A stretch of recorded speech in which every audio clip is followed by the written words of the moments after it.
Bonsoir. Merci beaucoup d'être là pour la dernière rencontre de la journée, puisque demain nous recevrons deux autres personnes, Éric Emmanuel Schmitt et Alexandre Lacroix. Donc, pour aujourd'hui, nous allons achever cette journée avec celui qui nous connaît mieux que nous.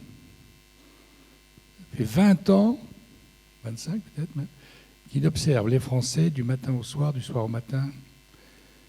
Il sait ce qu'ils vont voter, il sait ce qu'ils ont voté. C'est quelqu'un de très sérieux. C'est pour ça qu'on l'a réinvité. Il était venu l'an dernier. Et c'est comme Pelou. C'est quelqu'un qui travaille toute la journée. C'est pas un gars qu'on met autour d'une table et qui dit ce qu'il pense. Non, c'est quelqu'un qui travaille, étudie tout dans le détail, et lorsqu'il dit quelque chose, c'est fondé sur les recherches qu'il a faites et non pas sur l'idée qu'il se fait des choses. Ça change tout. Hein. Ça change tout.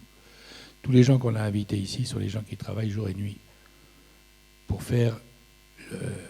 réaliser leur passion. Voilà. C'est une condition pour qu'ils soient généreux et qu'ils aient envie de parler aux autres. Donc, il s'appelle Jérôme Fourquet, il était venu l'an dernier, parce que c'est quand même la personne qui a matérialisé, je dirais, le mot archipel français, qui n'était pas utilisé avant lui l'an dernier et qui maintenant fait partie du vocabulaire de tout le monde. Que vous soyez de gauche, de droite, du centre, d'en haut et d'en bas, l'archipel français est quelque chose qui est entré dans le vocabulaire. Et c'est pas rien. Lorsque toute la population des observateurs reprend la même expression, elle ne vient pas toute seule. Et elle ne vient pas chez celui qui ne travaille pas. On invente ce vocabulaire lorsqu'on a suffisamment travaillé et qu'elle vient comme le dernier élément d'une situation qu'on observe depuis des années avec acharnement. Voilà. Donc on le reçoit ce soir parce que, d'abord pour toutes ces qualités-là, et qu'en l'entendant lui, on sait que ce n'est pas le fruit d'une réflexion d'un cerveau unique, mais d'un travail de plusieurs mois. Et il vient de publier un livre qui s'appelle En immersion. Et lui et l'IFOP, son organisation, ont pris 30 Français, tous les jours, pendant toute la durée de l'immersion, pour savoir précisément ce qui a changé dans leur vie. Et vous verrez en écoutant qu'on n'imagine pas combien chacun a changé de choses dans sa vie pendant toute cette période d'immersion, y compris l'alimentation, le logement, l'idée qu'on se fait des choses. C'est considérable ce qui s'est passé dans la tête de millions de nos compatriotes. Voilà. Et c'est pour ça, pour l'écouter sur le travail précis qu'il a fait, et puis juste après les élections qu'on vient de connaître, qu'on a envie de l'écouter ce soir. Merci beaucoup, je vais le chercher.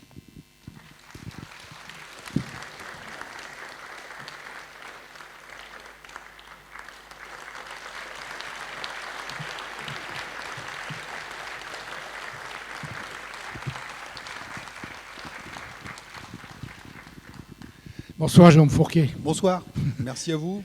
Bonsoir à toutes et à tous, merci de votre invitation. Vous savez, Jérôme Fourquet, il était à Aix-en-Provence ce matin, il a fait un colloque hier, il a pris un train, quelle heure ? Non, ce matin. Pour Lyon.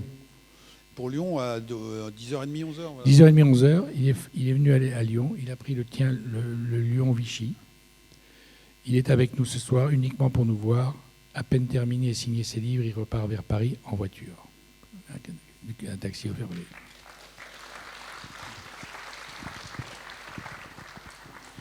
Il y a des choses qu'il faut dire parce que, voilà, il n'y a pas beaucoup de gens installés dans la vie qui acceptent de faire ça au lieu de dire, écoute, je n'ai pas le temps, je ne peux pas, la veille j'ai un truc, le lendemain j'ai un truc. Par fidélité, par devoir. C'est pour ça qu'on l'invite là. C'est parce qu'il faut respecter les gens qui respectent le public comme ça. Franchement, c'est méritoire et ça donne du poids à ce qu'ils disent ensuite. Alors, on vient de vivre des élections qui, bien qu'il n'y ait pas eu beaucoup d'électeurs, ont fait plus de bruit que s'il y avait eu beaucoup d'électeurs. Et toute la France se retrouve avec stupéfaite. Parce que même les instituts de sondage auxquels vous appartenez, personne n'avait prévu quelque chose de ce genre. Pourquoi donc Monsieur Fourquet, pourquoi tout le monde a mal perçu avant que ça pouvait arriver? Pourquoi tant de surprises chez tout le monde? Et que pensez-vous de toutes les raisons qui sont invoquées par les uns et les autres, qui vont de choses très étranges à d'autres, pour justifier ça ou pour essayer de le corriger? Prenons les choses dans l'ordre. Oui.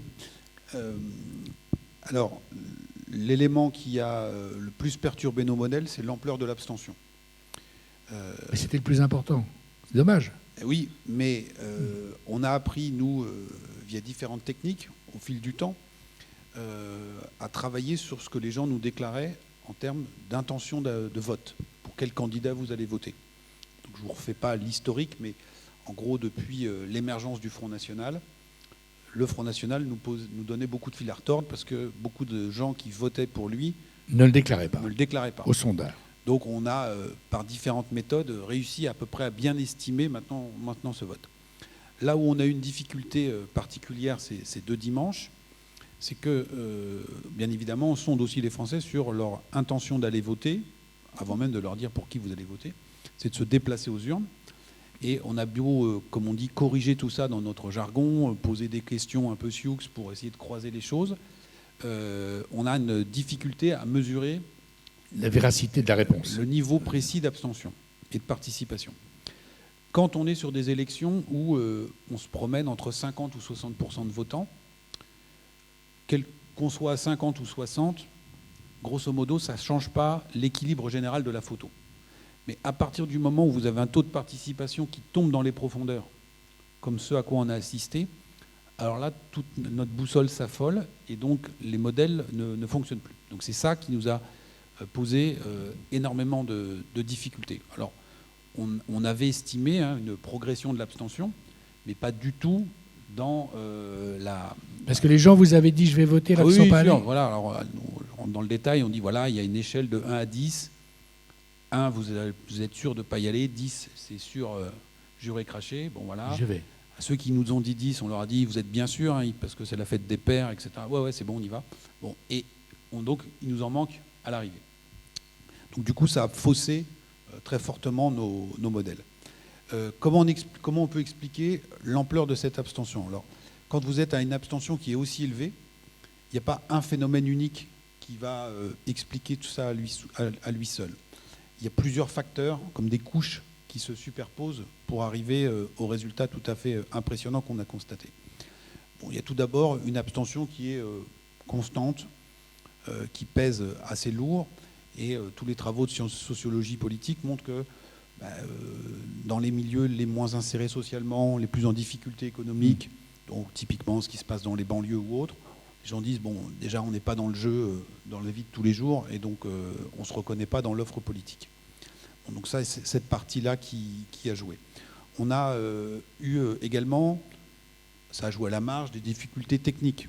Vous savez, les fameuses professions de foi qui ne sont pas arrivées à l'heure dans certains endroits, etc. Bon, mais c'est qu'à la marge. Bon, mais ça a joué quand même un petit peu. On a un autre phénomène qui est spécifique à l'élection régionale, je pense, qui tient au fait que les régions ont été créées en tant que telles, en tant que collectivité politique, depuis 35 ans maintenant. C'est 86. 86, c'est la première fois qu'on vote pour les régionales. Bon, et en 92, deuxième élection, on a regardé les chiffres, on a 2/3 de Français qui vont voter. Là, on a eu 2/3 de Français qui ne sont pas allés voter. Donc, en l'espace de 30 ans, on a inversé le rapport. Bon.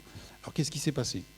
Pour autant, pendant toute cette période, les régions ont énormément communiqué. Vous avez reçu les brochures. Il y a des panneaux partout. Il y a des panneaux. Sur chaque bout de route. Voilà. Donc, ils sont... Bon.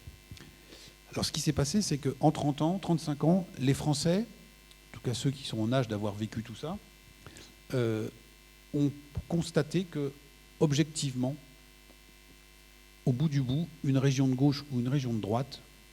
Ça faisait les mêmes routes. Ça fait les mêmes routes. Les TER, il y en a un peu plus ou un peu moins. Les lycées, si on a des enfants, ils sont construits ou pas. Et donc, franchement, ça ne fait pas vraiment la différence. Là, on va se singulariser, c'est quelle association je vais soutenir. Le nom du lycée, est-ce qu'on va l'appeler Solzhenitsyn ou Che Guevara, si on est de gauche ou on est de droite. Mais à part ça, c'est assez peu identifié. Et donc, du coup, il y a cette neutralisation qui s'est opérée en disant, bon, voilà, c'est moins important. Autre phénomène, donc vous voyez qu'il y a beaucoup de phénomènes qui convergent. Cette année, historiquement, des élections locales, des élections intermédiaires, notamment régionales, hein, c'est des grosses affaires, sont très colorées nationalement. Dans le monde d'avant, l'ancien monde, comme on dit en Macronie, il y avait les régions de gauche et les régions de droite, c'est encore le cas aujourd'hui, mais les régions de gauche ou de droite avaient des présidents qui étaient ou non du parti du président au pouvoir, à l'Élysée. Et donc en général, ces élections étaient un espèce d'échauffement pour le grand rendez-vous qui allait être la présidentielle. Et habituellement, la volonté de sanctionner les représentants du parti au pouvoir était un ressort qui était actionné pour qu'une partie des électeurs se mobilise. Encore une fois, pas tant pour le TER ou la région, mais dire bah, nous on est de gauche ou on est de droite et on va envoyer un message. Là, le président de la République n'avait dans son parti aucun président sortant. Donc le côté vote-sanction n'a pas pu non plus fonctionner. Le parti au pouvoir et le gouvernement ont bien envoyé quelques ministres, enfin une dizaine quand même, se présenter dans des régions, mais ils n'ont pas politisé les choses à outrance. C'est pas dire votez pour nous pour donner du soutien à Emmanuel Macron. Pour telle ou telle action, oui. Voilà. Donc ça, c'est encore une fois, des mécanismes traditionnels qui ont été faussés. Et puis, si on prend du recul et qu'on essaie d'analyser les choses encore plus en profondeur, je pense que c'est le symptôme de ce qu'on pourrait appeler aussi une espèce de, excusez-moi le jeu de mots, une crise de foi républicaine. C'est-à-dire qu'on pourrait faire la comparaison entre aller voter et aller à la messe. Hein, ça se passe le même jour, le dimanche. On y va en famille. Souvent, quand on est petit, on y va avec ses parents. Ils vous apprennent les choses. Il y a un côté très rituel. Vous faites la queue, soit pour récupérer l'hostie, soit pour mettre votre bulletin. Et ce faisant, vous manifestez en cela votre appartenance à un collectif. Peuple des chrétiens si vous êtes catholique, et au corps électoral si vous êtes un bon citoyen. Ce rituel républicain et cette mystique républicaine, aujourd'hui, est totalement désuète ou obsolète dans toute une partie des jeunes générations qui ont grandi dans un univers où tout ça est quand même très très relatif. Je vous donne quelques chiffres. Les plus de 65 ans ont encore voté à plus de 50% aux dernières élections régionales.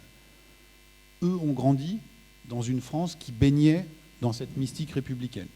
Écoutez, c'est le devoir, etc. Il y a des gens qui sont morts pour ça. Bon. Leurs enfants ou leurs petits-enfants, c'est beaucoup moins évident. Les moins de 35 ans, ce n'est pas les moins de 24 ans, les moins de 35 ans, il y a plus de 80% d'abstention. Donc sur les moins de 35 ans, celui qui va voter, c'est lui, l'hurluberlu du village, en disant mais il y a Kevin qui allait voter. On dit mais qu'est-ce qui lui est passé par la tête? Quand même, voilà, donc c'est quelque chose qui était automatique et qui allait de soi, ne va plus du tout de soi dans une partie des jeunes générations. Ce qui explique 85% pour ceux qui sont entre 18 et 25 ans. Alors pour les 18-25, mais même si on monte à 35 ans, c'est intéressant 35 ans parce que c'est ceux qui sont nés après 86, c'est ça, après oui. La création des régions, tout cela, voilà. Donc, et ce phénomène générationnel, il est intéressant parce qu'à mon avis, c'est ça qui explique quand vous faites les courbes, que élection après élection, on a une abstention qui augmente. C'est-à-dire qu'on a des générations les plus âgées qui avaient l'acte de vote chevillé au corps, qui petit à petit s'en vont, et qui sont remplacés par des générations plus jeunes pour qui le rapport au vote est très différent. J'ajouterais un dernier élément qui est lié au précédent. On est dans une société qui est de plus en plus individualisée, de plus en plus hédoniste et consumériste. Et donc, beaucoup de Français sont dans une posture qui est très fortement, on pourrait appeler délégataire ou délégatrice, c'est-à-dire pour tout ça, la gestion des affaires communes, le tramway, le TER, le lycée. Il y a des gens qui sont là pour ça. Nous, des techniciens, des politiques ou des technos ou des politiques qui s'occupent de ça. Et donc, nous, on ne se mobilise plus qu'une fois tous les 5 ans à la présidentielle. C'est le syndrome que j'ai appelé « aller me chercher le patron ». C'est-à-dire, le reste c'est Qui se débrouille. Qui se débrouille, c'est les fondés de pouvoir qui gèrent. Bon. Ça a été renforcé aussi, bon, on est sous la Ve République, par l'exercice du pouvoir qui est celui d'Emmanuel Macron, hein, qui est un pouvoir très jupitérien, et puis par la force des choses, enfin non, pas la force des choses, mais par les événements, le Covid par exemple. Vous vous souvenez, quand on disait il y a 65 millions de Français qui sont suspendus à la décision d'un seul homme. Est-ce qu'on reconfine ou est-ce qu'on ou pas?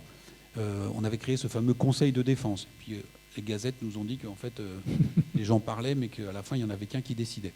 Et donc un certain nombre de Français très pragmatiques, mais ça correspond aussi à leur façon de vivre, se disent en fait nous ça nous va bien, tous les 5 ans on va élire le boss, et puis le reste du temps ils se débrouillent et ils gèrent. À ceci près que je me réserve le droit, si ça ne va pas forcément d'aller voter, mais d'aller sur le rond-point pour faire entendre ma colère et ma différence. Et quelque part, on pourrait comparer ça aussi à la France comme un syndic de copropriété. 67 millions de copropriétaires. Voilà. Vous avez peut-être vécu cette expérience très intéressante des réunions de copro. Et donc, on a beaucoup de gens qui disent, voilà, pour la chaudière, le gazon, tout ça, bon, ça, on s'en fout. Mais par contre, pour le ravalement général ou autre, là, on sera là. Donc voilà, c'est aller me chercher le patron, c'est une fois tous les 5 ans. Alors ça, c'est l'hypothèse un peu optimiste. Ça voudrait dire que pour la on votera pour la présidentielle. L'hypothèse plus pessimiste, c'est que même là-dessus, ça décroche très, très sérieusement. Et donc ça, on le saura dans 1 an. Quel est l'état d'esprit des Français en ce moment, puisque vous les suivez régulièrement? Parce qu'on a dit que les Français étaient en colère. On a dit que les Français étaient détachés, comme vous dites, comme tout ce que vous venez d'expliquer, en gros. On a dit qu'ils étaient fatigués, qu'il y avait beaucoup de fatigue, de lassitude, de tout ça. S'ils avaient été en colère, ils n'auraient pas réélu tous les sortants. Alors, il y a de la colère, il ne faut pas la... Bien sûr, je veux dire, si la colère était le premier mouvement, tous les sortants sont réélus. Alors, il y a de la colère, il ne faut pas la minimiser. Une partie de cette colère peut s'exprimer dans l'abstention, en disant tout ça c'est des charlots, ils ne m'intéressent pas, donc moi ils ne méritent même pas ma voix, donc j'y vais pas. Bon, ça existe, mais ce n'est pas majoritaire aujourd'hui. C'est pas majoritaire. Et quand on dit comment vont les Français, ils sont divers les Français, comme vous dans cette salle. Il y a des gens qui vont bien, d'autres moins bien. S'il fallait donner une note générale, on est plutôt dans un moment de soulagement, en disant, j'étais venu vous voir l'année dernière, on était à 1 semaine de l'entrée en confinement, donc on a vécu collectivement tout ça, et on espère tous que les fameux variants Delta, Beta, Gamma et autres vont nous lâcher un petit peu et qu'on va pouvoir partir en vacances, rattraper le temps perdu. Donc je pense que c'est le sentiment qui prévaut, avec chez certains quand même de la colère, chez un certain nombre... De la colère sur quel point? Sur inégalités. Oui, des inégalités, sur le fait d'avoir fait des efforts et d'avoir pas été récompensé. Ah oui. L'inquiétude. De l'inquiétude aussi dans certains secteurs d'activité, en disant est-ce que ça va repartir, etc. Mais donc aujourd'hui, c'est ça aussi qui explique en partie l'abstention, en tout cas à son niveau aussi important. Pas mal de gens voulaient tourner la page, donc vite qu'on en finisse, qu'on parte en vacances, qu'on retrouve nos proches. Je vous rappelle... Dimanche 20 juin, premier tour, c'était le jour de la fête des pères. Et donc, voilà, c'est important qu'on se retrouve tous, etc. etc. Donc, c'est plutôt ça. Le quoi qu'il en coûte est passé par là aussi. C'est-à-dire qu'on a perfusé massivement l'économie française.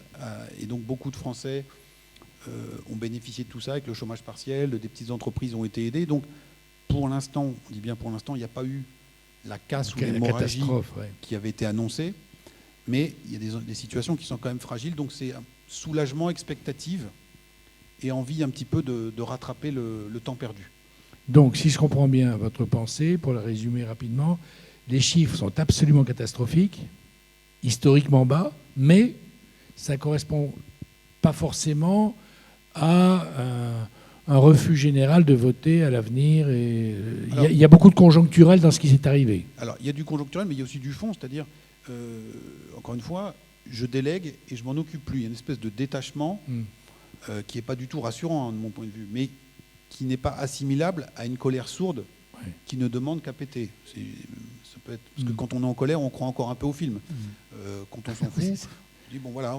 Mais voilà, le juge de paix, ce sera la présidentielle dans 8 mois maintenant, qui nous donnera un petit peu Et est-ce que ce détachement va jusqu'au maire, ou le maire reste le patron de la commune? Alors le maire est le patron de la commune, donc comme disent certains, il est à portée d'engueulade, donc c'est bien. Mais là encore, on avait été très marqué par la très forte abstention au municipal, qui était le scrutin avec la présidentielle, qui faisait c'est pour ça que je vous pose la question. encore se déplacer les gens. Alors, bon, mais là, c'était en plein. pour le premier tour, vous vous souvenez les conditions dans lesquelles ça s'est déroulé. Nous, on fait les enquêtes. La majorité, enfin tous ceux qui s'étaient pas abstenus historiquement, qui s'abstenaient cette fois, nous disent nous c'est le Covid, notamment dans les générations les plus âgées, qui nous a dissuadés d'aller voter. Sauf que vous vous souvenez, le deuxième tour des municipales a lieu 3 mois plus tard, en juin. Et donc là, on était dans une phase de rémission, un peu comme aujourd'hui. Enfin, j'espère que ça va mieux aujourd'hui. Et pour autant, on a encore 60% d'abstention pour un deuxième tour des municipales, où là, c'est sérieux, puisque c'est le tour décisif. Et donc, on s'était demandé à l'IFOP, est-ce que c'est uniquement l'effet Covid ou est-ce qu'il y a autre chose? Et donc, on a eu la réponse là, c'est qu'il n'y avait pas que le Covid, manifestement, il y avait aussi une forme de lassitude des intérêts et aussi de, voilà, faut pas le dire, il ne faudrait pas le dire comme ça, mais une forme de pragmatisme en disant, en fait, voilà, pour un certain nombre, alors sur la mairie, ça se voit peut-être moins, les municipalités, mais sur des régions. Et regardez aussi ce qui s'est passé, qui est complètement passé à la trappe sur les élections qui avaient lieu le même jour, les départementales, où, hormis, je pense, dans la presse locale et sans doute ici chez vous, mais au plan national, il n'y a quasiment eu aucun papier.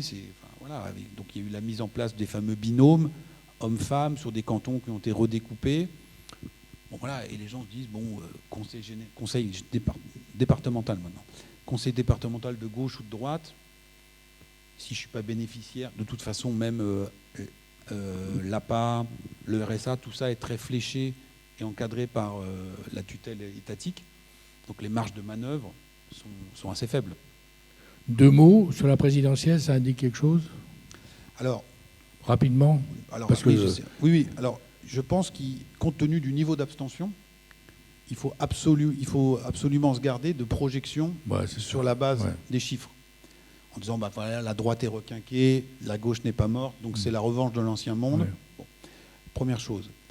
Deuxième chose, c'est pas parce que ces chiffres, statistiquement, ne sont pas très probants pour faire des projections, que ces régionales n'ont pas d'effet mécanique. C'est-à-dire qu'on voit très clairement que, par exemple, quelqu'un comme Xavier Bertrand est en poche.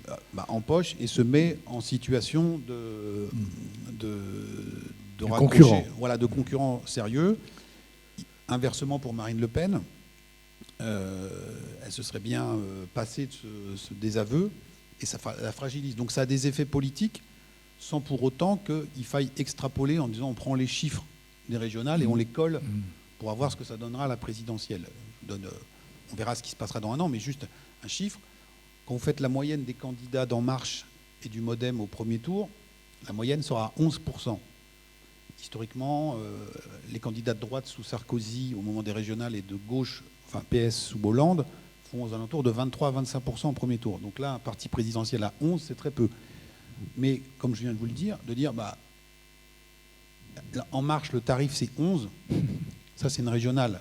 Macron, lui, à mon avis, il fera beaucoup plus que ça. Enfin, il va se passer beaucoup de choses. Mais donc attention à l'extrapolation. Alors, je reviens à l'étude que vous avez faite. C'est passionnant, votre livre. Franchement, moi, je lis les journaux tous les jours. Et en lisant votre livre, en 1h30, on a plus d'informations qu'à lire tous les journaux tous les jours. Je vous le dis parce que c'est l'absolue vérité. Merci beaucoup. On va le prouver. Je veux dire, par exemple, vous avez suivi des dizaines de Français pendant tout le temps. Du matin au soir, vous les consultez plusieurs fois par jour sur quel a été l'effet sur eux du confinement. Alors, tout le monde en parle, mais finalement, c'est bien d'avoir des réflexions au jour le jour de chacun. Et il y a des choses incroyables. Donc, vous parlez d'une première période que tout le monde a comprise, évidemment, c'est la sidération. Tout le monde se dit une épidémie en 2011, c'est pas possible, en 2020, c'est pas possible. Bon, on est là, on ne sait pas ce qui se passe. Bon, passons là-dessus, parce que la sidération, c'est vrai qu'on l'avait tous un peu vu. Par contre, vous passez à la deuxième chose, qui est la peur. On m'aurait posé la question de savoir est-ce que les Français ont eu vraiment peur, j'aurais pas pu répondre. Pas d'éléments pour répondre. Vous dites, pendant la pandémie, 81% des Français ont eu peur pour un proche et 62% des Français pour lui-même. Ça veut dire que 4 Français sur 5 ont eu peur, une vraie peur de la mort d'un proche, de la disparition d'un proche, et 2 sur 3 ont eu peur d'être atteints par la maladie. C'est considérable pour... Oui, alors c'est... Peur, ça voulait dire quoi exactement? Lorsque les gens vous disaient j'ai eu peur, c'est-à-dire qu'ils ont vraiment eu... Alors là, les chiffres que vous citez, c'est des enquêtes quantitatives qui ne sont pas faites auprès des 30 Français que nous avons suivis, c'est des échantillons de 1000 ou 2000 personnes. Donc ils ont peur, ok. Et puis là, les 30 personnes, on les suivait au quotidien, ils remplissaient des cahiers de confinement. Et ça nous donne... Des cahiers de confinement, voilà. Ça nous donne des éléments qualitatifs voilà, sur qu'est-ce que c'est quoi la peur. Ouais. Par exemple, on avait, alors ça vous est peut-être arrivé, des gens qui désinfectaient systématiquement toutes les courses alimentaires qu'ils faisaient. Alors, l'enquête porte sur le premier confinement, quand ils rentraient à la maison. On a interrogé aussi des professionnels dans ce panel. Il y avait une jeune femme qui était caissière en boulangerie. Elle disait qu'elle avait vu des gens qui désinfectaient systématiquement les pièces de monnaie qui étaient rendues. Donc ça vous montre bien le degré de peur assez viscéral de toute une partie de la population. Et donc, Emmanuel Macron, à une autre période, avait parlé des Gaulois réfractaires. Et donc vous avez vu que, grosso modo, la population française avait respecté collectivement les différents confinements. À la fois par civisme, par aussi crainte du gendarme, se prendre une prune, mais il y avait un adjuvant qui était hyper puissant, c'était la peur. Ce qui a fait rester beaucoup de gens chez eux, parce que nos travaux portent essentiellement sur le premier confinement. Oui. Il y avait vraiment cette peur physique de la contamination qui a énormément joué. Combien de Français sont restés chez eux? Quasiment. Ou juste pour sortir Alors, la grande majorité, hein. Oui. Plus de 80% de la population. Plus de 80%. Hein. Plus de 80% de la population. Si on prend les actifs, sur le premier confinement, on n'avait que à peu près, je ne vous dis pas de bêtises, 30 à 35% de Français qui étaient les fameuses première et deuxième lignes, c'est-à-dire qui continuaient de travailler sur site. On avait à peu près un tiers de la population qui était en télétravail, et ça a monté progressivement. Et un tiers chômage partiel. Chômage partiel, voilà. Donc il y avait en télétravail ou payé au chômage partiel 2 Français sur 3 parmi les actifs. Et les retraités, par la force des choses, étaient ceux qui étaient les plus inquiets et ceux qui ont le plus respecté. Autre signe de cette peur, mais aussi de cette responsabilité, vous vous souvenez sans doute des débats qu'il y a eu à la fin de l'année dernière sur le fait de savoir si on autorisait ou pas les regroupements familiaux pour les fêtes de fin d'année. Les 6 à table, oui. Voilà. Et bien, dans nos enquêtes, on a vu que les Français, alors même qu'il n'y aurait pas de gendarmes ou de policiers au pied du sapin, on dit, nous, cette année, on sera moins nombreux que d'habitude, on fera plus attention, etc. Donc les règles avaient été intériorisées au sein même des familles, la sphère familiale, par peur de contaminer les plus anciens, etc. etc. Donc là, c'était pour nous un indicateur tangible de ce degré à la fois de prise de conscience et d'inquiétude, en disant même quand ils sont entre eux, ils font gaffe. Et alors on aurait pu dire, ça c'est ce qu'ils vous ont dit, sauf qu'on n'a pas vu, en janvier, alors ça a été plus tard, aucune reprise. La reprise, on a dit, ils vont faire la fête à Noël et au 1er de l'an, et Monsieur Pelou et ses amis n'auront que leurs beaux yeux pour pleurer 15 jours après, parce qu'ils vont être... Bon, ça ne s'est pas passé comme ça, ce qui a bien montré que les gens ont fait attention, parce que cette peur était toujours présente. Alors, deuxième surprise, l'image de l'État. C'est un peu comme en 40, quoi. Voilà. La France avait la meilleure armée du monde, en 40 jours, c'était fini. Voilà. Et là, la France avait le meilleur système de santé du monde, et on sait ce qui est arrivé. Voilà. Déclassement, l'idée d'un coup que l'idée qui se faisait de la France et de l'État n'était pas la réalité des choses. Voilà, donc vous avez utilisé la comparaison avec 40. Alors, le président de la République avait dit « nous sommes en guerre ». Et il y a un grand historien qui s'appelle Marc Bloch, qui avait écrit un livre qui s'appelle « L'étrange défaite », qui est magnifique, qui explique cet état de sidération de la société française quand la meilleure armée du monde est enfoncée en 40 jours. C'est le même sentiment, toutes choses étant égales par ailleurs, que nous avons collectivement vécu au moment de la crise du Covid. Je me souviens que nous étions ici et le nord de l'Italie avait reconfiné. Et vous vous souvenez peut-être de ces images de la gare de Milan, prise d'assaut avec des gens avec des valises, des sacs à dos. Et nous, en France, on ricanait. On disait, ah, mais quand même, c'est Rital, ils sont pas bons, c'est toujours le bazar, etc. Nous, système de santé. Ça se passera français, jamais chez nous comme ça. savez, nous, en France, on regarde les Italiens pour se rassurer, et les Allemands pour un peu se flageller en disant, quand même, ils sont bons.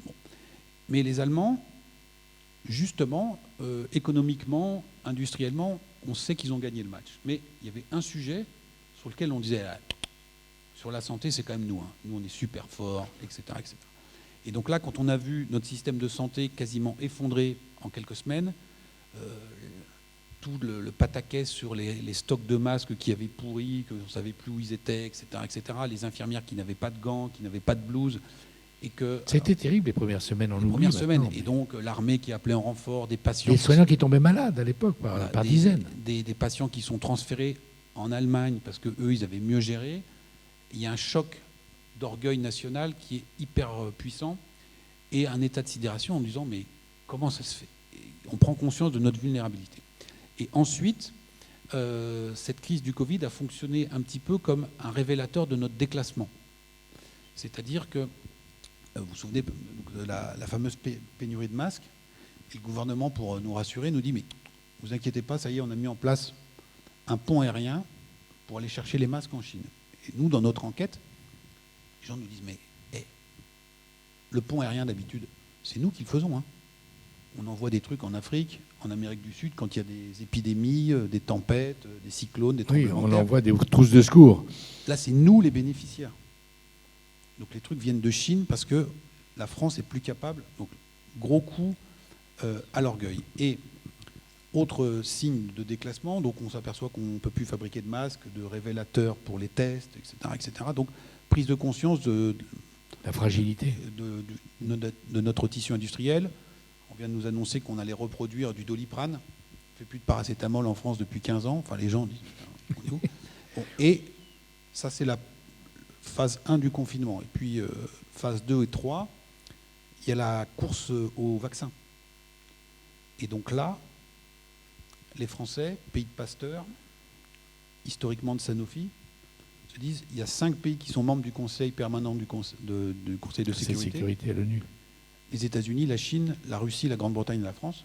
Il y en a 4 qui ont développé leur propre vaccin. Nous, on n'en a pas. Et donc, encore un petit coup sur la tête en disant, qu'est-ce qui s'est passé?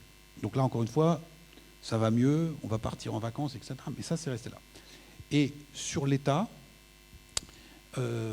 est apparue aussi l'idée que, bah voilà, en France, quand ça va mal, on se tourne spontanément vers l'État, premier réflexe.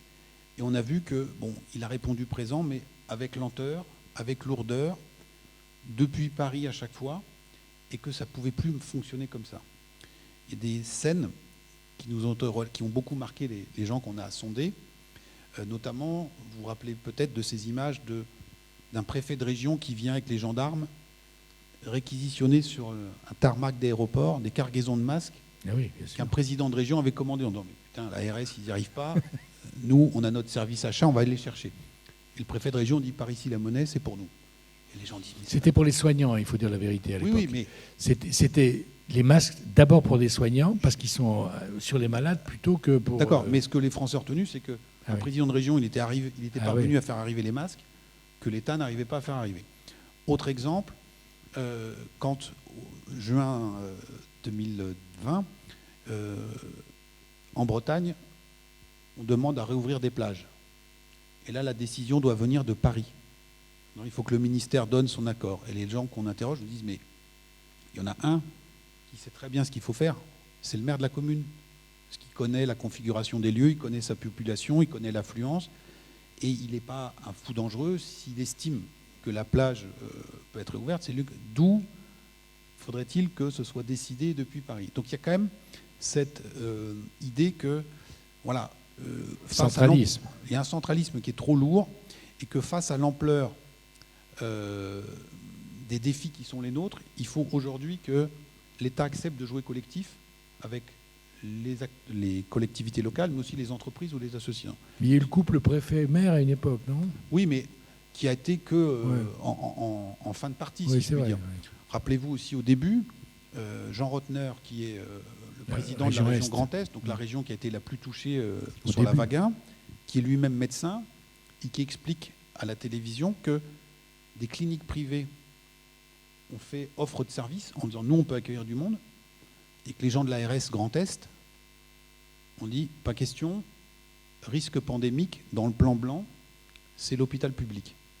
Et donc les Français qui découvrent ça se disent mais on est où? Alors on pourrait prendre d'autres exemples, un qui avait été relaté par le très médiatique professeur Raoult, qui explique comment il a pu faire, lui, dans son IHU de Marseille, des milliers de tests, alors que les autres ne pouvaient pas. Mais il était un peu plus démerde que les autres. Il a appelé les vétérinaires, les labos vétérinaires, qui avaient du réactif, c'est le même que pour les humains, mais sauf qu'on a des règles en France. Les labos vétérinaires ne peuvent pas faire des tests, juste des tests sur des prélèvements humains. Et donc lui il a dit, c'est pas grave, vous allez nous donner le produit, nous on va les faire. Et donc tout ce système D a été organisé, alors c'est très bien, mais quasiment à l'insu, en douce, parce que l'État n'était pas capable, et la seule chose qu'il était capable de faire, c'était de sanctionner ou de mettre des bâtons dans les roues de ces initiatives individuelles. Et donc ça a beaucoup troublé beaucoup de Français. Alors, à court terme, vous dites, il y a eu de nouveaux rituels dans la manière dont les Français ont organisé leur journée. Des nouveautés qui sont apparues pour une grande majorité de Français en même temps. Voilà, alors attention, parce que ces rituels ne vont pas forcément perdurer. Durer au-delà du... Voilà. Et donc, alors là, on s'est appuyé sur d'autres données qui sont très, très, très intéressantes. On a travaillé avec le site Le Bon Coin, que vous connaissez sans doute, puisqu'il y a un Français sur deux qui y va au moins une fois par mois. Et donc, eux, ils ont des millions et des millions de données. Et donc, ils ont regardé l'heure à laquelle les Français, en moyenne, se connectaient le matin. Et donc, un des premiers trucs que les Français font, en tout cas beaucoup, c'est d'aller sur Le Bon Coin pour voir s'ils ont vendu telle chose ou s'il y a un truc à ramasser pas loin de chez eux. Bon. Et ils se sont rendus compte, avec les stats du Bon Coin, qu'en moyenne, les Français se connectaient une demi-heure plus tard pendant le confinement. C'est-à-dire qu'ils s'étaient levés une demi-heure plus tard. Donc, on avait décalé tout ça. Pareil, dans la perte de repères temporels, beaucoup de témoignages disaient en fait, nous, c'est tous les jours un peu samedi, dimanche. Je suis en pyjama toute la journée, je ne suis pas rasé. Donc, voilà. Donc ça a duré le temps du confinement. Bon, ça a bougé. Alors, néanmoins, il ne faut pas penser que tout redeviendra pareil. Moi, je pense qu'il y aura une grande inertie, mais il y a des choses qui vont bouger. On a fait une enquête en octobre-novembre dernier, puis on a reposé les questions il y a encore quelques mois, en disant, bon, ça nous a quand même tous secoué, cette affaire. Et alors, on fait des questions de sondeurs avec modalité 1, 2, 3, 4. Quelle attitude correspond à la vôtre? Après tout ça, je vais repartir comme avant. Je vais changer quelques éléments dans ma vie. Je vais changer pas mal de choses dans ma vie. Ou je vais complètement changer de vie. Alors là encore, c'est promesse verbale, comme on dit dans notre jargon, mais quand même, entre la première enquête et la deuxième enquête, il y a une stabilité du pourcentage de ceux qui disent « moi je veux complètement changer de vie », c'est 10%. 10%, c'est énorme. Alors on peut se dire, 10, ça veut dire que... Bon, 10%, il y a 50 millions d'adultes en France, c'est 5 millions de Français qui disent « moi j'ai changé de vie ». Alors, ça peut être je change de conjoint, je change de région, je change de boulot, mais ça a fait beaucoup réfléchir pas tout le monde, une partie de la population. Et 500 se sont dit, mais voilà, quand on se prend un mur comme ça, moi je me suis rendu compte que voilà, j'ai qu'une vie, et donc en fait, il y a un truc qui me plaît, je vais bazarder mon emploi, je vais faire autre chose. On parlait tout à l'heure, avant cette conférence, d'une partie des habitants des grandes villes qui disent, moi je vais quitter, etc., etc. Donc ces 10%, tous ne le feront pas. Mais on a aussi 20% qui disent, je vais changer pas mal de choses. Donc, nous, ça fait 30% des gens qui considèrent qu'ils vont changer quelque chose d'important, on va dire. D'important dans leur vie. Et c'est énorme. C'est beaucoup. Et en même temps, il y aura de l'inertie. Et en fait, vous savez, assez rapidement, parce qu'il y avait des gens qui avaient du temps pendant le confinement, donc il y a eu beaucoup de tribunes dans la presse dans les premières semaines du confinement sur le thème le monde d'après, qui serait radicalement différent et souvent radieux. Bon. Donc on est un peu dedans déjà, ça douche un peu. Et nous, quand on regardait les chiffres, on disait, bon, ok, il y a des gens qui veulent bouger, mais il y a quand même beaucoup d'inertie. Et en fait, la thèse que nous on défend dans ce livre, c'est que ce n'est pas un avant, un après radicalement différent. C'est que ce confinement, en tout cas le premier, a servi un peu comme un espèce d'incubateur. On est dans un cocon pendant des mois, et que cet incubateur a accéléré des phénomènes ou des tendances qui étaient déjà à l'œuvre avant. Je vous prends quelques exemples. Par exemple, l'attrait pour tout ce qui est les circuits courts, le produire local. On a vu, là, beaucoup de gens disent, nous, on était allés acheter chez les petits producteurs, etc. Les petits producteurs, ils allaient déjà bien avant le Covid, mais là, ils ont un coup de booster. Autre élément, en partie lié, la sensibilité à la question environnementale. Pas chez tous, mais toute une partie de la population a vécu, un peu comme ce qu'a théorisé Nicolas Hulot, cette crise du Covid comme une espèce de répétition générale du grand effondrement climatique, en disant si on ne change pas, voilà ce qui va arriver. Voilà ce qui va. Et donc, ça, beaucoup de gens l'avaient déjà en tête, mais ça a accéléré les choses. Puisque l'impossible s'est révélé possible. Voilà. Une épidémie voilà. en 2011. dire, la sidération, on se croit hyper fort, etc. On a des technologies modernes, mais on est hyper fragile, en fait. Donc, ça, c'était déjà dans des têtes, ça s'est accéléré. Et dernière tendance, mais il y en aurait d'autres, la digitalisation de nos vies. Alors, il y a quelque chose qui était quasiment inexistant en France, c'était le télétravail. Alors là, pour le coup, c'est une vraie rupture. Mais regardez tout ce qui est les fréquentations des réseaux sociaux, mais aussi et surtout tout ce qui est le e-commerce. Comment la livraison à domicile, le click and collect, etc., a connu un véritable coup d'accélérateur. Donc c'est comme ça, là, pour la cour. Voilà. Hein. Et donc, l'idée, c'est pas de dire, dans une vision complotiste, il y en a qui ont tiré les marrons du feu, qui ont tiré les ficelles, mais quelqu'un comme Jeff Bezos, lui, il a tout gagné dans cette pandémie. C'est-à-dire que là, il n'y aura pas de retour arrière et que les gens qui ont pris le pli d'aller chez Amazon se faire livrer, par exemple, ici à Vichy, en disant quand je commande des trucs, ça met des plombes à arriver. Là, avec Amazon, ça fonctionne bien. Et donc, ça, c'était déjà avant, ça s'est accéléré. Et puis, il y a une partie de la population qui va changer radicalement, en tout cas qui compte le faire.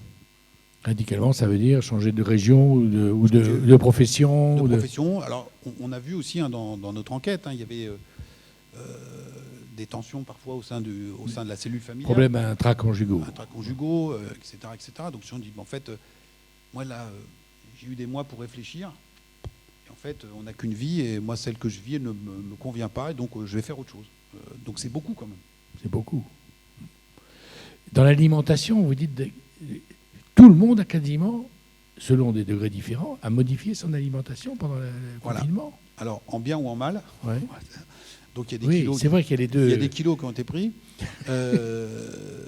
Alors, là, c'est pareil, il y avait du temps.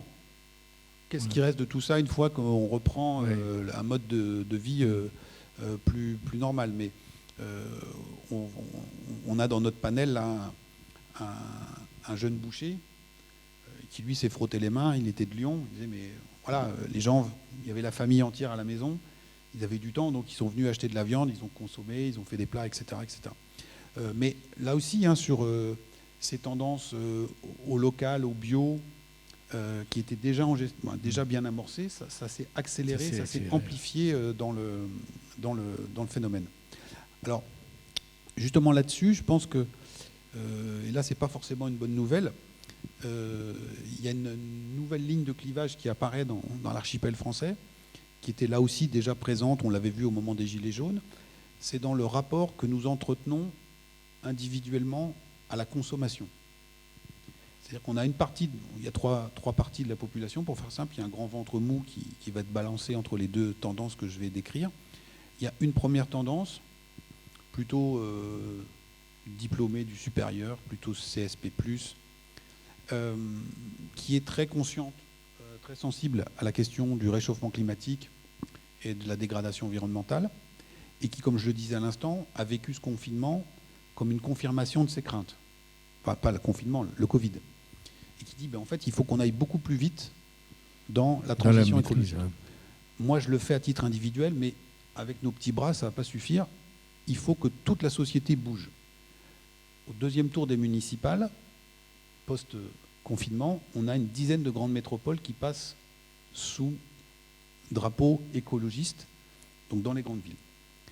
Ce public-là a une autre caractéristique, c'est que bien qu'il ait un portefeuille assez garni et qui consomme pas mal, il entretient psychologiquement une relation assez distendue à la consommation, en disant Il y a Pas de surconsommation, etc. Oui, Ouais. et puis je me réalise et je m'épanouis ailleurs. Bon. Et puis on a une autre partie de la population, je caricature, plus modeste, qui, elle, ne remet pas en cause la réalité du réchauffement climatique, qui voit bien ce qui se passe, mais compte tenu de son niveau de vie, la cylindrée de sa voiture, je dis, bon, vous êtes gentil, mais c'est quand même pas moi qui fais le trou. Hein, et donc s'il faut des efforts, ça va être peut-être le voisin, là, qui a 3 voitures, plus grosses que moi, etc., etc. Mais aussi ce public, lui, a un rapport beaucoup plus fort à la consommation. On est dans une société de consommation, et je pense que ça, c'est un élément fondamental. C'est ça qui structure beaucoup de nos imaginaires, pour beaucoup de Français. J'ai coutume de dire, la sortie chez Ikea le dimanche a remplacé la messe dominicale, dans une société qui ne croit plus tellement en Dieu, qui ne croit plus non plus en la révolution. Ni dans les élections. Voilà. Et donc, le bonheur, c'est ici et maintenant.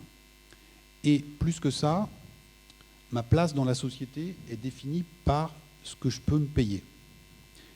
Quelle enseigne je fréquente. C'était ça la crise des Gilets jaunes. C'était des gens qui disaient, nous on bosse. Et on n'a pas accès. On n'a pas accès au minimum vital ou syndical. Voilà. Si je suis obligé d'aller faire mes courses chez Lidl, alors qu'on est 2 à bosser, ça ne va pas. Ce public-là, vous savez, il y avait un publicitaire célèbre, Séguéla pour ne pas le citer, qui disait si à 50 ans, tu n'as pas de Rolex, tu as raté ta vie. Ce public-là, lui, dit pas ça. Il dit si à 45 ans, tu ne peux pas payer du Coca et des Nike à tes enfants, ou du Nutella, tu n'es pas un bon parent. Vous vous rappelez que quelques mois avant la crise des Gilets jaunes, La crise du Nutella, quand il y a eu... il y avait eu ce que les journalistes avaient appelé les émeutes du Nutella. Les émeutes du Nutella. Intermarché avait fait une promo canon sur le Nutella. Et les gens s'étaient battus. Bon. Alors certains avaient dit à gauche, mais regardez, ça veut dire que la France est paupérisée, etc. Oui, pour certains, mais nous, on avait surtout vu le poids des marques. C'est-à-dire les gens disaient, on peut s'acheter du vrai Nutella à nos gamins, du vrai Coca, et sinon on est toujours en train d'arbitrer. Donc ce rapport à la consommation, à mon avis, va tendre les choses. Vous voyez, par exemple, depuis l'élection de ces maires écolos, qu'ils ont enchaîné ce que d'aucuns appellent des bourdes. Hein, donc vous n'êtes pas trop loin de Lyon. Le Tour de France, machin. Tour de France, Bordeaux, les sapins de Noël, les sapins de Noël. Bon. Eux, ils sont cohérents avec leur vision du monde. Ils disent il faut qu'on produise des électrochocs pour qu'on fasse sortir de la tête des gens. Vous vous rappelez, à Poitiers, la maire écolo a dit on va arrêter de subventionner l'aéroclub parce qu'il faut sortir du rêve des enfants, l'aérien. Les planeurs. Oui. Donc ils sont cohérents. Ils disent voilà. Et on a toute une partie de la population qui n'est pas du tout sur cette longueur d'onde-là. Qui dit nous on veut bien faire des efforts sur la planète, mais on se réalise en partie dans la consommation. Quand on avait interrogé des gens au moment de la crise des Gilets jaunes, des gens nous disaient moi avant je faisais partie de la classe moyenne. On disait ouais, oui, je faisais mes courses chez Intermarché. Et maintenant je vais chez Lidl. Donc vous voyez que... Déclassement. Voilà, mais par l'enseigne que vous fréquentez. On comprend bien. Ou que les enfants, les habits des enfants. Ou les habits des enfants. Et les enfants sont sacralisés dans ce modèle. Absolument. C'est-à-dire, nous, on va bouffer des pâtes pour Et que eux, les il faut enfants qu'ils aient. ont les dernières Nike, etc. Parce que c'est ma fierté de parent que ça. Alors, vous comprenez bien que Martinez de la CGT et Mélenchon, quand ils ont vu les énergumènes sur les ronds-points, ils ont vite pigé qu'ils n'étaient peut-être pas complètement en phase avec eux. Ils faisaient grève le samedi, etc., etc. Et donc, parce que c'était une demande de dignité. Vous savez, le livre de Ingrid Levavasseur, c'est une jeune femme rousse là, qui a été une des égéries du mouvement. Son livre, ça s'appelle « Rester digne ». C'est-à-dire, voilà, je bosse. Et la dignité, ça passe notamment par cette capacité à s'offrir ou à se payer et à offrir à ses enfants le minimum standard et qui, dans une société de consommation, ne cesse d'être rehaussé. C'est-à-dire, il faut une voiture, 2 voitures, vous partir en vacances, Portable. etc., etc. Et on a toute une partie de la population qui est au taquet aujourd'hui.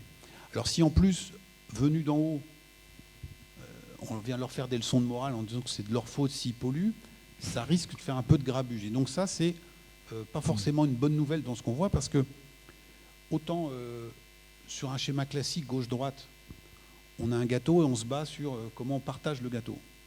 Là, c'est pas pareil. Est-ce qu'on continue de manger du gâteau ou est-ce qu'on n'en mange plus? C'est pas la même chanson. Et donc les points de vue là sont moins conciliables là-dessus.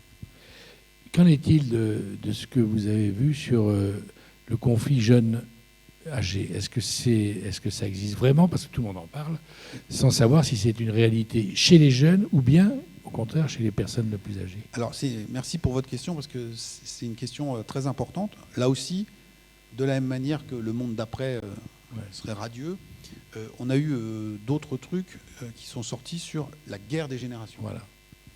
Et donc nous, on a été tout de suite assez sceptiques. Et donc on a regardé, on a posé des questions. Bon. Et il est évident qu'il y a des intérêts qui vont être divergents selon les générations.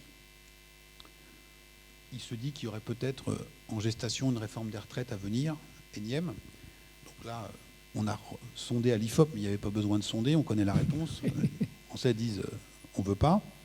Mais quand vous regardez dans le détail, il y a une catégorie de la population qui soutient majoritairement le recul du départ. Je vous le donne dans le mille, c'est les retraités. Qui disent, bon, pour que les pensions continuent de tomber... Il vaut mieux que ça travaille en bas. Il faut que ça travaille en bas. Bon. Et bien évidemment, symétriquement, les actifs disent elle est quand même un peu saumâtre et j'ai pas donc objectivement, il y a des différences. Il y a aussi eu des agacements réciproques. Des personnes âgées qui, voyant à la télé des fêtes sauvages de jeunes, disaient quand même c'est pas responsable, c'est dangereux, etc. Pas solidaire. Mais on voyait, nous, là, grands-parents qui disaient mais en même temps, je pense à ma petite fille ou mon petit-fils, ça fait 6 mois qu'il n'a pas vu ses copains, on sait ce que c'est qu'avoir 20 ans, donc je comprends. Et puis de l'autre côté, on a eu ce discours sur la génération des jeunes sacrifiés, etc. etc. Il n'est pas bon d'avoir 20 ans en 2020, voilà. Le président. Et puis on dit quand même, vous sacrifiez pour tous ces vieux, là, etc. Voilà. Bon, ouais. Puis après, on dit, mais ces vieux, c'est nos grands-parents. Hein. Et quand même, on pense à eux, on a fait un peu de Skype, là, on ne peut pas aller les voir, c'est quand même chaud. Et donc, vous voyez que dans la lutte des classes, ben, ça s'appuie sur un antagonisme avec des gens que souvent vous ne côtoyez pas, parce il arrive que dans votre milieu amical ou familial, vous n'ayez que des gens de la même classe sociale que vous, à peu près. La guerre des générations ne peut pas avoir lieu parce que dans votre entourage familial, par la force des choses, il y a des gens qui sont beaucoup plus jeunes que vous et beaucoup plus vieux. Et donc quand on commence à dire, vous savez, le fameux truc sur OK boomer, etc., etc., certes, mais beaucoup de gens disent, ces fameux boomers, bah, c'est mes parents, c'est mes grands-parents. Et s'ils peuvent faire le tour de France en camping-car, bah, après tout, c'est quand même pas mal. Donc je pense qu'il faut très fortement relativiser cette idée d'une guerre des générations. Et on a vu aussi que... Parce que j'imagine qu'il y a aussi pas mal de gens plus âgés qui ont aidé. Ce que je voulais vous dire, il y a eu beaucoup d'entraide, de solidarité. Beaucoup. Et donc, il ne faut pas être dans le monde idyllique où tout le monde s'entendrait bien. Il y a des conflits, il y a des divergences d'intérêts qui sont avérées. Mais il y a cette force de rappel du lien intergénérationnel dans les familles qui vient amoindrir ce risque très singulièrement, je pense. Une question aussi sur... là aussi, on entend tout et son contraire. Après toute cette période, qu'elle s'achève ou qu'elle ne s'achève pas d'ailleurs, est-ce que le collectif, c'est-à-dire le sens qu'on a un destin commun, que pour éviter par exemple que l'épidémie ne se développe, il faut faire attention à l'autre, etc., parce que c'est soi-même qu'on protège au bout du compte des rebonds. Bon. Est-ce que ce sens du collectif sort renforcé ou bien c'est chacun pour sa pomme et il se débrouille, voilà. Est-ce que l'individualisme sort renforcé ou bien l'espèce de communauté de destin rapprocher les gens? Alors je pense que, on a dit tout à l'heure, on a un individualisme qui est très fortement ancré. C'est une rupture anthropologique majeure. Ça se développe depuis des années d'ailleurs. Et donc, bon, à ceci près que voilà, le Covid a peut-être, comment dire, modulé. Un peu modulé cela. Et donc, ce que je disais tout à l'heure, alors c'est pas forcément ma responsabilité vis-à-vis de gens que je connais pas, mais ce que je disais sur les fêtes de Noël. Oui. Mes proches, mon entourage, etc. Bon, les gens ont fait attention. On va avoir ce débat sur la vaccination obligatoire. Ça va arriver. On va dire bah, le libre arbitre, etc. etc. Voilà. Donc, je pense que ça module un peu, mais je ne m'inscrirai pas dans les pattes de ceux qui disent, en fait, vous savez, il y a des philosophes qui ont dit, mais c'est la première fois que 2/3 de l'humanité a vécu la même chose au même moment et il va sortir des choses formidables. Bon. Moi, personnellement, que les Chinois ou les Brésiliens étaient confinés en même temps que moi, enfin, ça change pas ma façon de voir le monde. Donc, je modérerais cette idée d'un sentiment de destin collectif qui s'en sortirait raffermi. Il y a de la responsabilité, encore, on le voit avec la vaccination, le respect des gestes barrières, mais c'est pas une révolution copernicienne, je pense pas. Autre question qui faisait la singularité du peuple français, c'était que dans tous les pays européens, le seul pays qui considérait que demain sera pire qu'aujourd'hui, c'était la France, parmi tous les pays européens, y compris plus que certains pays qui subissaient des guerres civiles. Est-ce que ce sentiment est renforcé après 15 mois de crise sanitaire, ou au contraire, ce jugement peut bouger?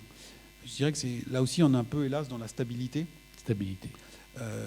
C'est pas l'IFOP qui a travaillé, là, c'est d'autres instituts qui avaient mené des questions, posé des séries de questions dans plusieurs pays européens sur la façon dont les populations jugeaient l'action des pouvoirs publics et de leur gouvernement. C'était en France où on était les plus sévères. Bon, alors certains diront c'est mérité parce que bon, mais objectivement, quand vous parlez avec des Britanniques sur ce qui a été fait en Grande-Bretagne, c'était pire. En tout cas au début. Et les Britanniques étaient plus cléments. Oui, pour leur gouvernement. Les Français vis-à-vis de leur gouvernement. Et donc pareil sur la projection dans l'avenir, on est toujours quand même assez mal placé, avec ce que je disais tout à l'heure sur ces symptômes multiples de déclassement qui nous sont revenus en plein visage. Avec néanmoins quand même une nuance, c'est l'idée qu'on a un modèle social là, qui a fonctionné, qui a encore été renforcé. Et donc ça pose d'autres questions, notamment dans la perspective de la présidentielle, c'est comment on remet dans le débat la question d'une certaine rigueur budgétaire, des déficits ou autres. Parce que les Français ne sont pas forcément hyper intéressés, hyper branchés économie, en moyenne. Hein. Et donc ils avaient tiré comme conclusion de la crise de 2008 que quand le politique voulait, il pouvait. C'est un peu comme l'oncle Picsou, il y avait une grosse cagnotte, qu'il suffisait d'actionner la pompe. Bon, alors ça s'était mal passé en 2008 parce qu'on dit on a fait tout ça pour sauver les banques. On dit, ben oui, mais il y avait aussi votre épargne. Mais bon, c'était sauver les banques. Là, rebelote, on l'a fait pour sauver les entreprises, les PME, les salaires. Les salaires, bon, donc c'est beaucoup mieux passé. Mais ça a encore enraciné davantage l'idée que quand le politique il veut, il peut. On fabrique de l'argent comme ça. Quoi. Voilà, avec derrière des gens qui disent, mais en fait, du coup, on s'est fait balader pendant 30 ans, là. Maastricht, les 3%, le triple A, on peut faire sans. Et donc là où ça va être compliqué, c'est quand on va maintenant dire, alors, je pense que d'ici la présidentielle, la perfusion ne va pas être retirée. Hein. J'ai une petite voix qui me dit ça, mais je ne suis pas sûr. Mais après, et vous vous souvenez, à un moment, en 2012, c'était la bataille du triple A. Si nous perdions la note triple A, c'était la catastrophe. Alors pareil, après on regardait les Italiens en disant « Waouh, ils ont 100% du PIB en tête. » Ouais, mais c'est quand même des Rital. Hein. Nous, on n'est qu'à 65. Bon, ça y est. 115. On est à 115. Bon. Et donc, en fait, on dit, mais en fait, c'est pas grave. Pourquoi pas 140, 150 donc ça, c'est comment on atterrit là-dessus. Hein. Et ça va être une vraie question. Avec certains secteurs économiques, je pense, par exemple, au milieu agricole, là, qui ont été durement gelés, ou des vignerons qui peuvent se faire grêler. Dire, là, on est force majeure, on est un peu comme une pandémie, donc pourquoi? Alors, il y a toujours eu des aides, hein, mais pourquoi on n'aide pas plus que ça? Et donc ça, c'est comment on retrouve un discours là-dessus, c'est compliqué, je pense. Deux petites questions avant qu'on finisse. Le complotisme. On le voit pour la vaccination. Les gens pensent vraiment parfois que le vaccin, la maladie a été inventée, que le vaccin est arrivé pour faire la fortune de centres médicaux qui, connaissant la maladie qu'elle est introduite, avaient déjà le vaccin au moment où elle est... Bon. Ça représente combien de personnes et est-ce que ça bondit pendant cette affaire? Parce que le mot est utilisé maintenant tous les jours. Oui. Alors, vous savez, avant, c'était le populisme. Oui. Maintenant, il y a complotisme. Donc on monte d'un étage. Voilà, alors, ça a une définition, ça a du sens. Mais moi, je suis toujours un peu mal à l'aise, d'une certaine manière, hein, comme avec le populisme, parce que c'est souvent brandi pour disqualifier un adversaire. Donc il faut faire un peu attention. Par exemple, la messe n'est pas complètement dite. Moi, je crois ce qui est écrit dans les journaux, mais au début du confinement, on nous a dit, mais non, c'est un truc complètement naturel, etc. Là, il y a quand même pas mal de chercheurs, et pas des zozos, qui nous disent, le truc, il est peut-être sorti d'un labo en Chine. Un accident, quoi, oui. Alors, on ne l'a pas fabriqué. Mais c'est accident. C'était échappé. Bon, donc je referme la parenthèse. Alors, combien ça pèse ?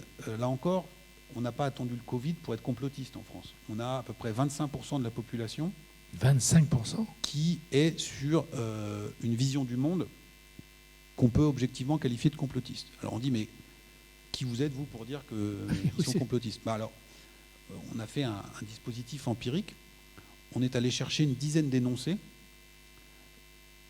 de manière qui sont objectivement complotistes. On peut débattre peut-être, mais sur les Américains ne sont jamais allés sur la Lune. Je ne sais pas si vous avez entendu. Les tours ne sont pas... Oui, alors il y a d'autres trucs sur... ça s'appelle en anglais, ça s'appelle les chemtrails. Donc c'est les traînées chimiques. Les gens vous disent, vous savez, les traînées dans le ciel des avions à réaction, en fait, il y a un produit chimique qui est répandu pour que ça tombe sur les populations pour aider au consentement et à l'obéissance un peu aveugle de la population. Donc on teste 10 énoncés de ce type, et pour chacun, on leur demande, est-ce que vous pensez que c'est vrai ou pas ? Sur 25% de la population en France coche au moins 7 de ces énoncés. Donc ceux-là, ils sont assez costauds, vous voyez. Et donc quand le Covid est arrivé, ça rentre comme dans du beurre. Alors c'est passionnant cette affaire parce qu'en fait, c'est une disposition de l'esprit. Vous vous souvenez peut-être, on peut la résumer, vous vous souvenez peut-être d'une série américaine des années 90-2000 qui s'appelait X-Files. Et le titre, le slogan de cette série, c'était « La vérité est ailleurs ». Je pense que c'est le meilleur slogan pour définir la pensée complotiste. C'est-à-dire, toi, sur l'estrade, là, tu me racontes un truc, mais en fait, ce qui se passe, c'est derrière. C'est derrière, et moi qui suis plus malin, à qui on ne la fait pas, je vais regarder derrière. On a vu, par exemple, dans ces mêmes enquêtes, que les personnes qui portaient du crédit à l'astrologie étaient plus enclines à être complotistes. Pareil, c'est-à-dire qu'il y a un mode d'explication des faits qui n'est pas celui qui est officiellement proposé. Et donc il faut les regarder ailleurs. Alors, ça a toujours existé. Pourquoi ça se renforce ? D'une part parce que le monde devient de plus en plus complexe et notre cerveau est ainsi fait qu'il faut trouver des explications simples. Et donc si quelqu'un vous dit c'est pas compliqué, chef, il y a un type qui dirige tout, qui dirige les marionnettes. Voilà. Et autre élément, on a les réseaux sociaux et Internet, où là, moi, petit enquêteur, je peux aller regarder sur les réseaux sociaux et je tombe, la magie de l'algorithme, sur des contenus qui m'entraînent dans ce genre de pensée. Alors quand je dis la magie de l'algorithme, c'est que vous allez vous embarquer sur un truc de ce type et l'algorithme a repéré que vous étiez disponible pour ça. On vous propose d'autres contenus, certains très proches sur le même thème, mais d'autres sur d'autres thèses complotistes, c'est-à-dire des trucs à très forte dominante écologiste, et puis d'autres sur le grand remplacement. On dit là normalement ça ne marche pas ensemble, mais dans la vision du monde d'une partie de ces publics, c'est cohérent. Et donc tout ça se développe. Alors pour être tout à fait objectif, donc la propension au complotisme était déjà bien installée dans la population, mais un certain nombre d'erreurs de communication qui ont été faites ont aidé. Ont ouvert un boulevard. Quand on a dit mais non, ça ne sert à rien de mettre des masques, là, ce porte-parole du gouvernement qui dit même moi je ne sais pas le mettre, etc. Bon. Et donc pas mal de gens qui étaient déjà là-dedans vous disent mais tu vois quand même, tu vois, on nous balade, etc. Et donc si on nous ment. Voilà. Et si maintenant il s'avère que le virus est vraiment sorti d'un labo chinois, on va reprendre toutes les déclarations des gens qui avaient dit que c'était pas vrai, et donc il est sorti, mais est-ce qu'il n'a pas été trafiqué, est-ce qu'il n'a pas été fait, etc., etc. Et donc tout ça se propage dans une partie de la population. Alors c'est plus fort chez les jeunes. Il y a deux explications. Il y a l'influence des réseaux sociaux et d'Internet qui est décisif chez eux. Et deux, on va mettre les pieds dans le plat, en dépit des discours officiels, moi je pense que le niveau ne monte pas. hein, c'est pas parce qu'on a 80% d'une classe d'âge au bac, c'est qu'en termes de connaissances scientifiques, on a plutôt un effondrement.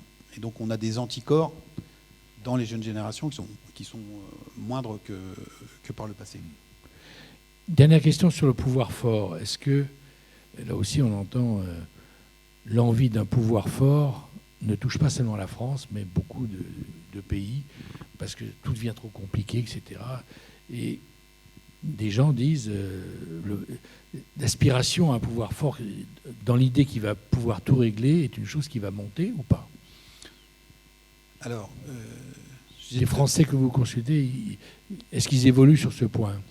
Alors, il y a une crise du résultat vis-à-vis de la politique. Depuis longtemps, oui. Donc, voilà. Donc, certains sont tentés de dire, bon, si on avait un qui tapait un bon coup sur la table, peut-être que ça irait mieux. Bon. Donc ça, c'est le premier point. Deuxième élément, il y a cette posture un peu délégataire que j'ai indiquée tout à l'heure en disant, bon, voilà, ils sont payés pour ça, qu'ils gèrent, etc.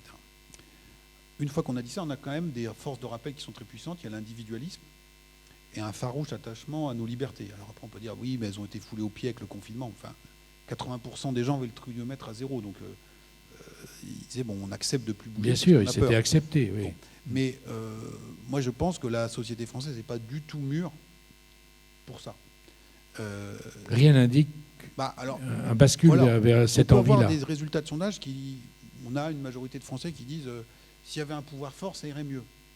Mais le même qui va dire ça, je pense qu'il ne supporterait pas 2 secondes les premières décisions du pouvoir fort. Et voilà, on parle de Gaulois réfractaires. Vous voyez, c'était au moment de la crise des Gilets jaunes, au début, en décembre, quand on avait ces images, alors à la fois de manifestants, L'arc de triomphe, voilà, de manifestants qui se faisaient allumer par les forces de l'ordre, mais aussi et surtout les forces de l'ordre, notamment l'Arc de Triomphe, qui pliaient sous les assauts des manifestants. Et donc il y avait le débat sur est-ce qu'on autorise ou pas les fameux LBD, là, les flashballs. Et donc on sonde les Français à ce moment-là, et vous avez une majorité de Français qui sont favorables à l'interdiction des flashballs, en pleine, après l'Arc de Triomphe. Donc moi je me suis dit là, c'est quand même une indication. Une indication sur... Voilà. Et alors, cerise sur le gâteau, je vous le donne dans le mille, l'électorat qui était le plus opposé à l'utilisation des flashballs, c'était l'électorat du Rassemblement national. Parce que ce coup-là, ils étaient de l'autre côté de la barrière. Parce que les siens étaient... peut-être qu'ils en prenaient plus, etc. Donc voilà, donc vous voyez, sur une solution autoritaire, qu'est-ce que ça veut dire? C'est pareil, quand on dit envoyer l'armée ici ou là, ça, c'est des propos, moi j'ai dit des propos un peu de bistrot. Quand on rentre vraiment dans le dur, je pense que la société française n'est pas du tout mûre pour ça. Elle peut accepter un certain niveau de contrainte et de déléguer les choses, mais elle veut avoir... sa liberté. Oui, on est dans le règne de la liberté quand même totale. Quand je vous disais qu'ils nous connaissaient mieux que nous... Non, c'est incroyable. Hein,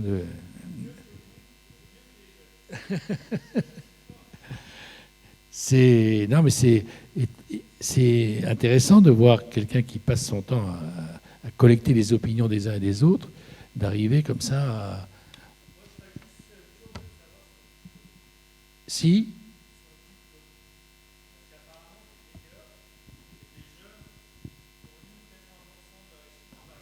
Je suis vieux, c'est pour ça. Voilà. Bon, merci en tout cas d'avoir été merci à vous. Avec nous. Et voilà, Jérôme Fourquet signera son livre à la sortie. Je voulais juste remercier tous ceux qui étaient là depuis hier. Juste, c'est pas de l'antijeunisme sur ma... Non, c'était pas de l'antijeunisme. C'est juste les chiffres de l'éducation nationale elle-même. Il y a des tests français, mais surtout, parce que je veux dire, là c'est encore plus imparable, mathématiques, sur tests au moment du passage en 6e. Et donc, ils posent les mêmes questions, les mêmes problèmes, les mêmes opérations depuis une trentaine d'années. Alors, comme par hasard, il n'y a pas trop. C'est bien planqué sur le site du ministère, mais c'est public, et les chiffres ne sont pas bons du tout. Et autre élément chiffré, vous savez, le fameux classement PISA. Alors, on dit ouais, mais bon, c'est pas les mêmes méthodes. Nous, on est des. Bon, voilà, c'est comme.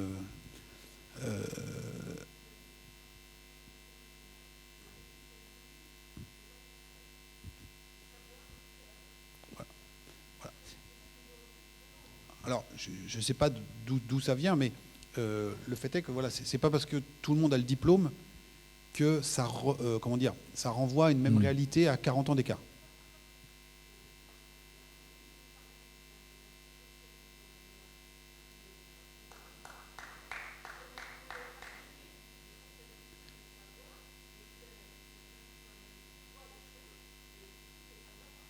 Oui, oui. Non, mais je ne vous dis pas qu'ils sont plus bêtes. Je dis que le niveau moyen a baissé. Une autre connaissance, ça n'a rien à voir avec l'intelligence. Ouais. Oui. Et donc, vous voyez, typiquement sur la culture scientifique ou historique, pour que quand vous voyez des trucs de charlatans, on se dise ah bah non, là c'est sûr, je mets de côté. Bon, on va vous laisser les Merci. conversations continuer. Merci à vous en tout cas. Parce que c'est à votre disposition. Merci beaucoup.